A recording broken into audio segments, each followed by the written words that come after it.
Indian economic updates. Steel makers in India are expected to reduce capital expenditure plans in 2025 due to ongoing pressure on steel prices. Hot rolled coil prices fell 8 to 10% in 2024, reaching their lowest levels in over 4 years, largely due to increased steel imports from China. Flat steel products were hit harder than long steel. The decline in profitability has affected cash flows, leading JSW Steel to cut its planned capex to 16,000 to 17,000 rupees crore from 20,000 crore rupees. Steel companies are unlikely to invest heavily, as industry capacity utilization is expected to fall below 80%. This slowdown, especially in flat steel production, is compounded by imports from China, hurting the market globally. India plans to offer subsidies of up to 30% of the production cost of electric ambulances under the PM E-Drive scheme to boost local manufacturing. The government has allocated 500 crore rupees for e-ambulance deployment as part of the scheme's 10,900 crore rupees 2-year budget. Performance and safety standards for eligible e-ambulances are being developed by the Ministries of Heavy Industries, Health, and Road Transport. Subsidies, linked to battery capacity, will support patient transport, basic, and advanced life support ambulances.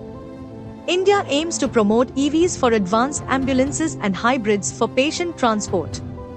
With 86,000 ambulances nationwide and 25,000 procured annually, the initiative draws insights from global e-ambulance operations in countries like the US, UK, and Germany. Diamond cutting and polishing units in Surat are diversifying into jewelry manufacturing to overcome weak demand for natural diamonds globally. The shift is driven by rising demand for studded and plain gold jewelry in India and abroad. Around 10% of Surat's 5,000 diamond units have expanded into jewelry making, providing job opportunities to local workers.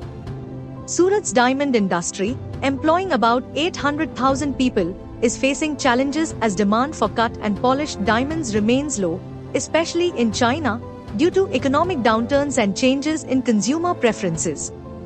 While diamond exports dropped 19% in April to November 2024, plain gold jewelry exports saw a 2.48% increase.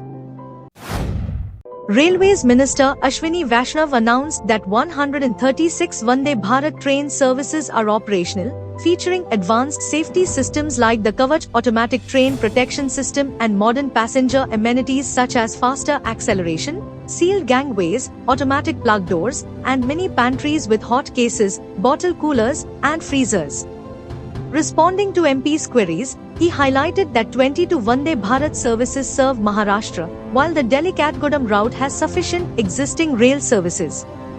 The trains operate at the maximum permissible speed for optimal efficiency, with no plans to reduce it.